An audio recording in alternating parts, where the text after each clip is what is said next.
So ಎಲ್ರಿಗೂ ನಮಸ್ಕಾರ. Welcome to ತತ್ವ ಟ್ರೇಡಿಂಗ್ ಆ್ಯಂಡ್ ಇನ್ವೆಸ್ಟ್ಮೆಂಟ್ಸ್. ನಾನು Nitin Jain. So Nifty 50 already 15% ಬಿದ್ದಿದೆ. ಸೊ ಎಲ್ಲರ ಮೈಂಡಲ್ಲೂ ಒಂದು ಕ್ವಶನ್ ನೋಡ್ತಿರುತ್ತೆ. ಸೊ ನಿಫ್ಟಿ 50 ಆಲ್ರೆಡಿ 15% ಬಿದ್ದಿದೆ. ಸೊ ಇನ್ನು ಎಷ್ಟು ಪರ್ಸೆಂಟ್ ಬೀಳ್ಬೋದು? ಸೊ ಇನ್ನೂ ಕಂಟಿನ್ಯೂ ಆಗುತ್ತೋ ಇಲ್ವೋ ಟ್ರೆಂಡು ಅಂತ. ಸೊ ನಾವು ಅದನ್ನು ನೋಡ್ತಾ ಹೋಗೋಣ. ಸೊ ಮಾರ್ಕೆಟು ರಿಕವರ್ ಮೋಡಿಗೆ ಬಂದಿದೆಯಾ ಅಥವಾ ಕರೆಕ್ಷನ್ ಮೋಡು ಆಗುತ್ತಾ? ಸೊ ಇನ್ನೂ ಏನಾದ್ರು ಮಾರ್ಕೆಟ್ ಡೌನ್ ಹೋಗುತ್ತಾ? ಸೊ ಒಂದೊಂದಾಗ್ತಾ ನೋಡ್ತಾ ಹೋಗೋಣ ನಾವು. ಸೊ ಅದಾದಮೇಲೆ ಯಾರ್ಯಾರು ನಮ್ಮ ಆಲ್ರೌಂಡರ್ ಕೋರ್ಸ್ ತಗೊಂಡಿದ್ರು, ಸೊ ನೀವೆಲ್ಲ ಬ್ಯೂಟಿಫುಲ್ ಆಗಿ ಮಾರ್ಕೆಟ್ನ ಹ್ಯಾಂಡಲ್ ಮಾಡ್ತಿರ್ತೀರ. ಸೊ ಮಿಡ್ ಕ್ಯಾಪಲ್ಲಿ ಕೂಡ ನಿಮ್ಗೆ ಒಳ್ಳೊಳ್ಳೆ ಎಂಟ್ರಿಗಳು ಸಿಗ್ತಿರುತ್ತೆ. ಸೊ ಅದನ್ನು ನಾವು ನೋಡ್ತಾ ಹೋಗೋಣ.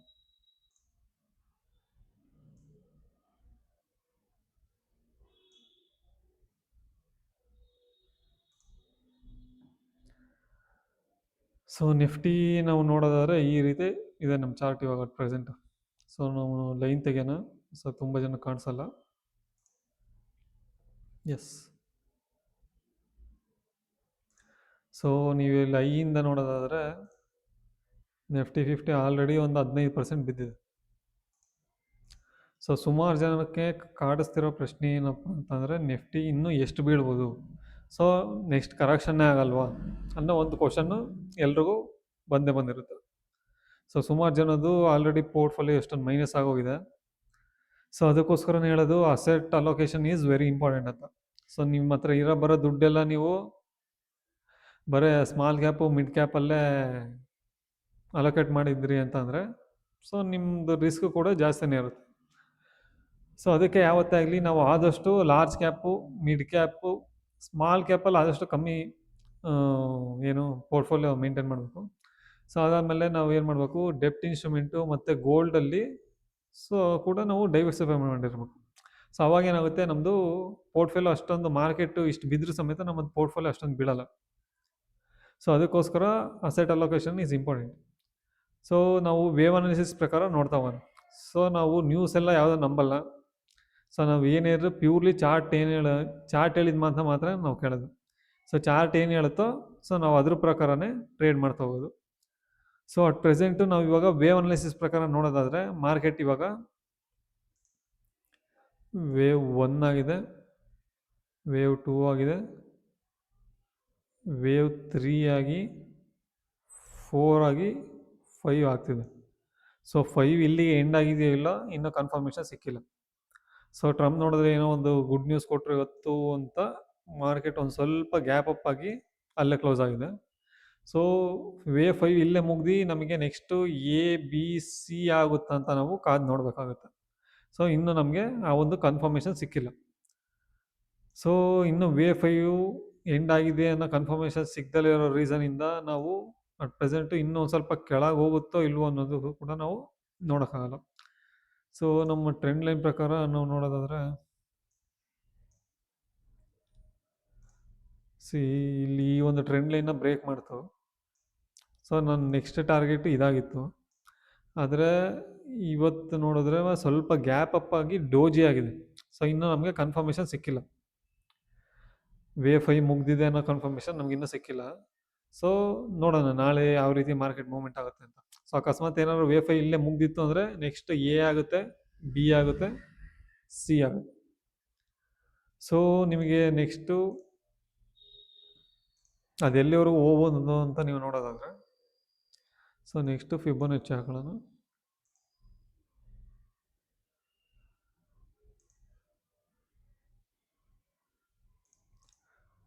ಸೊ ನಮಗೆ ಗೊತ್ತಿರೋ ಹಾಗೆ ಇದು ಬಂದ್ಬಿಟ್ಟು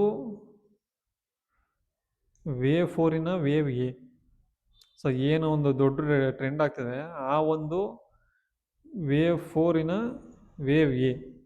ಸೊ ನೀವು ಡೈಲಿ ಟೈಮ್ ಫ್ರೇಮಲ್ಲಿ ನೋಡೋದಾದರೆ ಇದು ಬಂದ್ಬಿಟ್ಟು ನಿಮಗೆ ವೇವ್ 5 ಮುಗ್ದು ವೇವ್ ಎ ಸ್ಟಾರ್ಟ್ ಆಗ್ತಿದೆ. ಆ ವೇವ್ ಎನಲ್ಲಿ ನಿಮಗೆ ಇದು 1 2 3 4 5 ಆಗ್ತಿರೋದು. ಸೊ ಈ ಒಂದು ವೇವ್ ಎನಲ್ಲಿ 1 ಆಯಿತು, 2 ಆಯಿತು, 3 ಆಯಿತು, 4 ಆಯಿತು, 5 ಆಗ್ತಿದೆ. ಸೊ ಕಂಪ್ಲೀಟ್ ಆಗುತ್ತೋ ಇಲ್ಲೋ ಸೊ ನಾವು ನಾಳೆ ನೋಡಬೇಕಾಗಿದೆ. ಸೊ ಇದೇನಾದ್ರು ವೇವ್ 5 ಮುಗೀತು, ABC ಏನಾದ್ರು ಕರೆಕ್ಷನ್ ಸ್ಟಾರ್ಟ್ ಆಯಿತು ಅಂತಂದರೆ ನಮಗೆ ABC ಬಂದ್ಬಿಟ್ಟು ನಮಗೆ ಗೊತ್ತಿರೋ ಹಾಗೆ ವೇವ್ ಅನಾಲಿಸಿಸ್ ಪ್ರಕಾರ ನಮಗೆ ಗೊತ್ತಿರೋ ಹಾಗೆ 0.618ವರೆಗೂ ಬರೋ ಸಾಧ್ಯತೆ ಇರುತ್ತೆ.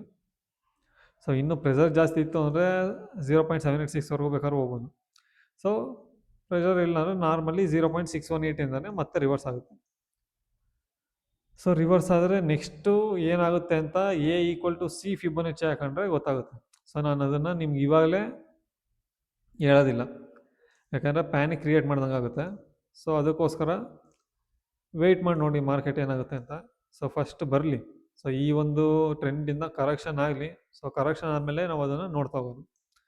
ಸೊ ನೆಕ್ಸ್ಟು ಮಿಡ್ ಕ್ಯಾಪಿಂದ ನಾವು ನೋಡೋದಾದರೆ ನಮಗೆ ಇವತ್ತು ಇಲ್ಲೊಂದು ಎಂಟ್ರಿ ಸಿಕ್ಕಿದೆ. ಸೊ ನಾನು ಯಾವ ಸೈಡ್ ಎಂಟ್ರಿ ಸಿಕ್ಕಿದೆ, ಬುಲ್ಲಿಶಾ ಬೇರಿಶಾ ಅದು ಯಾವುದು ಹೇಳಲ್ಲ, ಯಾಕೆಂದರೆ ಇಲ್ಲಿ ನಾನು ಬೈಯರ್ ಸೆಲ್ ರೆಕಮೆಂಡೇಶನ್ ಕೊಡ್ತಿಲ್ಲ. ಸೊ ಯಾರ್ಯಾರು ನಮ್ಮ ಆಲ್ರೌಂಡರ್ ಕೋರ್ಸ್ ತಗೊಂಡಿರೋ ಅವ್ರಿಗೆ ಗೊತ್ತಿರುತ್ತೆ ಸೊ ನಮಗೆ ಬುಲ್ಲಿಶ್ ಎಂಟ್ರಿ ಸಿಕ್ಕಿದೆಯಾ ಅಥವಾ ಬೇರಿಶ್ ಎಂಟ್ರಿ ಸಿಕ್ಕಿದೆಯಾ ಅಂತ. ಸೊ ಅದ್ರ ಮುಖಾಂತರ ನಾವು ಟ್ರೇಡ್ ಮಾಡ್ತಾ ಹೋಗೋಣ. ಸೊ ನಮಗೆ ಇವತ್ತೊಂದು ಹೊಸ ಎಂಟ್ರಿ ಸಿಕ್ತು. ಸೊ ನಾವು 4 ಅವರ್ಸ್ ಟೈಮ್ ಫ್ರೇಮಿಗೆ ಬರೋದಾದರೆ ಸೊ ನಾವಿಲ್ಲಿ ಟ್ರೆಂಡ್ ಲೈನ್ನ ಚೇಂಜ್ ಮಾಡ್ಕೋಬೇಕಾಗುತ್ತೆ. ಸೊ ಇಲ್ಲಿ ಏನು ರೆಡ್ ಕಲರ್ ಇದೆ, ನಾವು ಇವಾಗ ಇದನ್ನು ಟ್ರೆಂಡ್ ಲೈನ್ ಚೇಂಜ್ ಮಾಡ್ಕೋಬೇಕು. ಸೊ ಇದನ್ನು ಗ್ರೀನ್ ಮಾಡ್ಕೋಬೇಕಾಗುತ್ತೆ. ಸೊ ನಮ್ಮ ಆಲ್ರೌಂಡರ್ ಕೋರ್ಸ್ ತಗೊಂಡವ್ರಿಗೆ ಗೊತ್ತಿರುತ್ತೆ ಸೊ ಯಾವ ಎಂಟ್ರಿ ಸಿಕ್ಕಿದೆ, ಸೊ ಈ ಟ್ರೆಂಡ್ ಲೈನ್ನ ಏನಕ್ಕೆ ಹಾಕಿದ್ದೀವಿ ಅಂತ. ಸೊ ಅದಾದಮೇಲೆ ನಾವು ನಿಫ್ಟಿ 50ನ ವೀಕ್ಲಿ ಟೈಮ್ ಫ್ರೇಮಲ್ಲಿ ನೋಡೋಣ.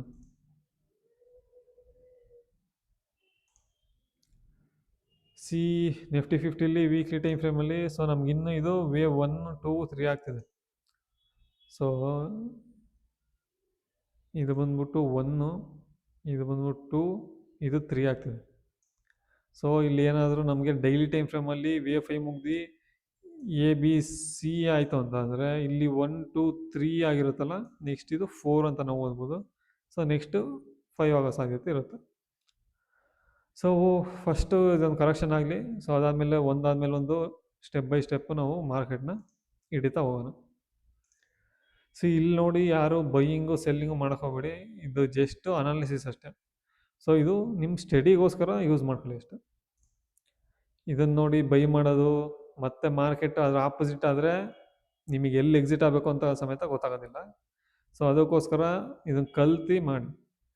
ಸೊ ವೇವ್ ಅನಾಲಿಸಿಸ್ ಗೊತ್ತಿರೋ ಮಾತ್ರನೇ ನೀವು ಅದಕ್ಕೆ ಕೈ ಹಾಕಕ್ಕೆ ಹೋಗ್ಬೇಕು. ಇಲ್ಲಾಂದರೆ ಮಾರ್ಕೆಟ್ ಏನಾದ್ರು ನೀವು ಇವತ್ತು ಎಂಟ್ರಿ ತಗೊಂಡು ಮಾರನೇ ದಿನ ಏನಾದ್ರು 500 ಪಾಯಿಂಟ್ ಗ್ಯಾಪ್ ಅಪ್ ಅಥವಾ ಗ್ಯಾಪ್ ಡೌನ್ ಆಯಿತು ಅಂದರೆ ನಿಮ್ಮ ಅರ್ಧಕ್ಕರ್ಧ ದುಡ್ಡು ಅಲ್ಲೇ ಹೋಗ್ಬಿಡುತ್ತೆ. ಸೊ ನಾವು ಇವತ್ತು ಮಾರ್ಕೆಟ್ ಯಾವ ರೀತಿ ಮೂವ್ಮೆಂಟ್ ಆಯಿತು, ಸೊ ನಾವು ಯಾವ ರೀತಿ ಟ್ರೇಡ್ ಮಾಡ್ಬೋದಾಗಿತ್ತು ಅಂತ ನೋಡ್ತಾ ಹೋಗೋದು.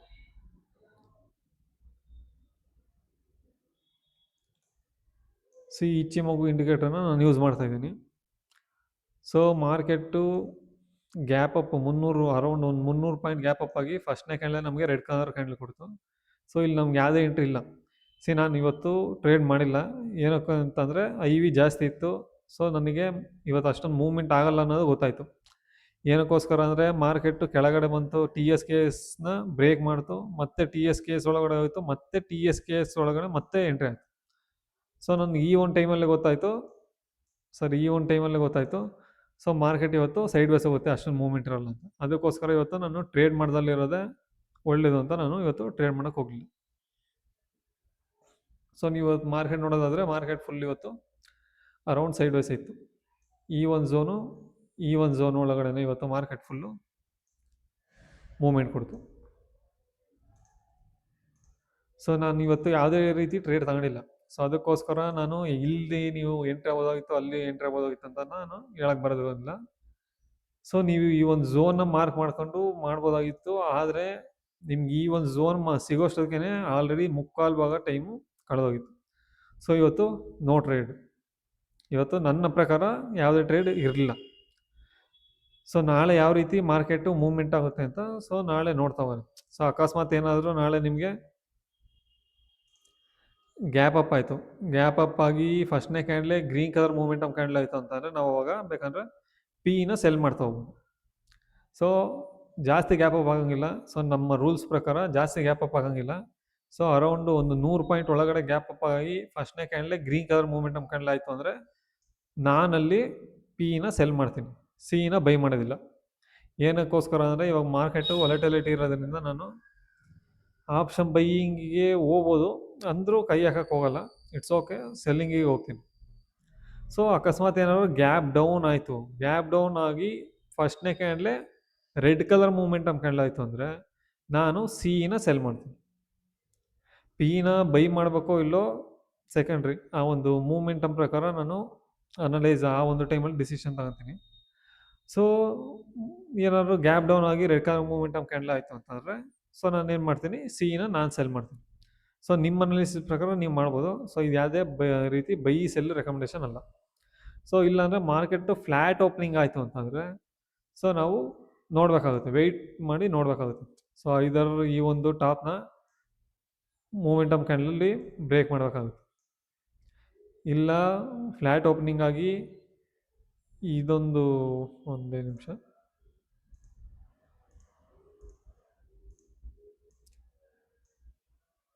ಫ್ಲ್ಯಾಟ್ ಓಪನಿಂಗ್ ಆಗಿ ನಮಗೆ ಈ ಒಂದು ಲೈನು ಇಲ್ಲ ಈ ಒಂದು ಲೈನು, ಇವೆರಡರಲ್ಲಿ ಯಾವುದಾದ್ರು ಒಂದು ಲೈನ್ನ ಮೂಮೆಂಟಮ್ ಕ್ಯಾಂಡಲ್ ಬ್ರೇಕ್ ಮಾಡೋದು ಸಮೇತ ನಾವು ಅಲ್ಲಿ ಬೇಕಾದ್ರೂ ಸಿನ ಸೆಲ್ ಮಾಡ್ತಾ ಹೋಗ್ಬೋದು.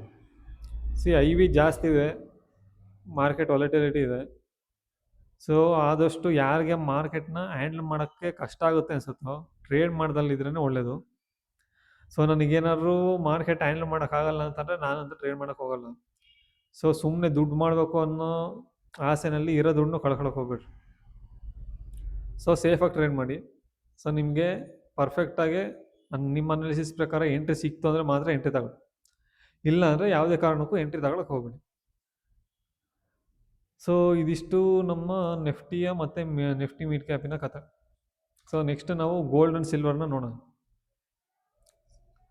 ಸೊ ಮೊದಲನೇದಾಗಿ ನಾವು ಗೋಲ್ಡ್ನ ನೋಡೋಣ. ಸಿ ಮಾರ್ಕೆಟ್ ಬಿದ್ದಿರೋದು 15%, ಗೋಲ್ಡ್ ಬಿದ್ದಿರೋದು 22%. ಎಲ್ಲರೂ ಬರೀ ಶೇರ್ ಮಾರ್ಕೆಟ್ನ ನೋಡಿ ಮಾರ್ಕೆಟ್ ಬಿತ್ತು ಅಂತ ಮಾರ್ಕೆಟಿಂದ ಓಡೋಗ್ತಾನೆ. ಆದರೆ ಗೋಲ್ಡ್ ಬಿದ್ದಿದ್ದು ನೋಡಿ ಗೋಲ್ಡ್ ಬಿತ್ತು ಅಂತ ಯಾರು ಗೋಲ್ಡ್ನ ಸೆಲ್ ಮಾಡಲ್ಲ. ಆದರೆ ಇನ್ನು ಬಂದು ಗೋಲ್ಡ್ನ ಬೈ ಮಾಡ್ತಾರೆ ಕಮ್ಮಿ ರೇಟ್ ಆಯಿತು ಅಂತ. ಸೊ ಇದೇ ರೀತಿ ಮಾರ್ಕೆಟಲ್ಲಿ ಯಾಕೆ ಮಾಡಲ್ಲ, ಸೊ ನಂಗಂತೂ ಗೊತ್ತಿಲ್ಲ. ಸೊ ಆದಷ್ಟು ಮಾರ್ಕೆಟ್ ಬಿದ್ದಷ್ಟು ನೀವು ಅಕಲ್ ಮಾಡ್ಕೊಂಡ್ರೆ ಸೊ ನಿಮಗೆ ಲಾಂಗ್ ಟರ್ಮಲ್ಲಿ ಒಂದು ಒಳ್ಳೆ ರಿಟರ್ನ್ ಸಿಗುತ್ತೆ. ಸೊ ನೀವು ಟ್ರೇಡಿಂಗ್ ಮಾಡಬೇಕಾದ್ರೆ ಇಟ್ಸ್ ಓಕೆ, ಟ್ರೇಡಿಂಗಿಗೂ ಇನ್ವೆಸ್ಟ್ಮೆಂಟ್ಗೂ ನಾವು ಕಂಪೇರ್ ಮಾಡೋಕ್ಕಾಗಲ್ಲ. ಸೊ ನೀವು ಲಾಂಗ್ ಟರ್ಮ್ ಒಂದು 10 ವರ್ಷ 20 ವರ್ಷ ನೀವು ಯೋಚನೆ ಮಾಡ್ತಿದ್ದೀರ ಅಂತಂದರೆ ಸೊ ಮಾರ್ಕೆಟ್ ಬಿದ್ದಂಗೆ ನೀವು ಅಕಲ್ಮೇಟ್ ಮಾಡಿದಷ್ಟು ಒಳ್ಳೆಯದು. ಸಿ ಮಾರ್ಕೆಟಲ್ಲಿ ಪ್ಯಾನಿಕ್ ಬಂದಿದೆ, ಸೊ ಎಲ್ಲ ಕಡೆ ವಾರ್ ಸಿಚುವೇಶನ್ ಆಗ್ತಿದೆ. ಆದರೂ ಸಮೇತ ಗೋಲ್ಡು 22% ಬಿದ್ದಿದೆ, ನೆಫ್ಟಿ 15% ಮಾತ್ರ ಬಿದ್ದಿದೆ. ಸೊ ಯಾರೋ ಗೋಲ್ಡ್ ಬಗ್ಗೆ ಮಾತಾಡ್ತಿಲ್ಲ, ಆದರೆ ಸ್ಟಾಕ್ ಮಾರ್ಕೆಟ್ ಬಗ್ಗೆ ಮಾತಾಡ್ತಿದ್ದಾರೆ. ಸೊ ಅದಕ್ಕೋಸ್ಕರ ನಾವು ಯಾವತ್ತಾಗಲಿ ನ್ಯೂಸ್ ಚಾನಲ್ ನೋಡಿ ನಮ್ಮ ಇನ್ವೆಸ್ಟ್ಮೆಂಟ್ ಡಿಸಿಷನ್ನ ನಾವು ತಗೊಳಕ್ಕೆ ಹೋಗ್ಬಾರ್ದು. ಸೊ ನೀವು ನೆಕ್ಸ್ಟು ಸಿಲ್ವರ್ನ ನೋಡೋದಾದರೆ ಸಿಲ್ವರು ನಿಮಗೆ ಆಲ್ಮೋಸ್ಟ್ ಒಂದು 50% ಅರೌಂಡ್ ಬಿದ್ದಿರಬೇಕು, 45-50%. ಎಸ್, 45% ಬಿದ್ದಿದೆ. ಸೊ ಆದರೆ ಸಿಲ್ವರ್ ಬಗ್ಗೆ ಗೋಲ್ಡ್ ಬಗ್ಗೆ ಯಾರು ಮಾತಾಡ್ತಿಲ್ಲ, ಸ್ಟಾಕ್ ಮಾರ್ಕೆಟ್ ಬಗ್ಗೆ ಮಾತಾಡ್ತಿದ್ದು. ಸೊ ಅದಕ್ಕೋಸ್ಕರ ಆದಷ್ಟು ನ್ಯೂಸ್ನ ಅವಾಯ್ಡ್ ಮಾಡಿ ನಿಮ್ಮ ಇನ್ವೆಸ್ಟ್ಮೆಂಟ್ ಡಿಸಿಷನ್ನ ನೀವು ಕಂಪ್ನಿನ ಅನಾಲಿಸಿಸ್ ಮಾಡಿ ಮಾತ್ರನೇ ತಗೊಳ್ಳಿ. ಸೊ ನಿಮಗೆ ಅನಾಲಿಸಿಸ್ ಮಾಡೋದು ಗೊತ್ತಿಲ್ಲ ಅಂದರೆ ಮ್ಯೂಚುವಲ್ ಫಂಡಿಗೆ ಹೋಗೋದು ಒಳ್ಳೆಯದು. ಸೊ ನಿಮ್ಗೆ ಅನಾಲಿಸಿಸ್ ಮಾಡೋಕ್ಕೆ ಬರುತ್ತೆ ಅಂದರೆ ನಿಮ್ಮ ಅನಾಲಿಸಿಸ್ ಪ್ರಕಾರ ಮಾತ್ರ ನೀವು ಸ್ಟಾಕ್ ಮಾರ್ಕೆಟ್ನ ಅನಲೈಸ್ ಮಾಡಿ, ನ್ಯೂಸ್ ಬೇಸಿಸ್ ಮೇಲೆ ಯಾವತ್ತೂ ಇನ್ವೆಸ್ಟ್ಮೆಂಟ್ನ ಮಾಡೋಕ್ಕೆ ಹೋಗ್ಬೇಡಿ. ಸೊ ಇದಿಷ್ಟು ಹೇಳ್ತಾ ನಾನು ಇವತ್ತಿನ ವಿಡಿಯೋನ ಇಲ್ಲಿಗೆ ಮುಗಿಸ್ತಾ ಇದ್ದೀನಿ. ಎಲ್ರಿಗೂ thank you so much. Next ವಿಡಿಯೋದಲ್ಲಿ ಸಿಗೋಣ.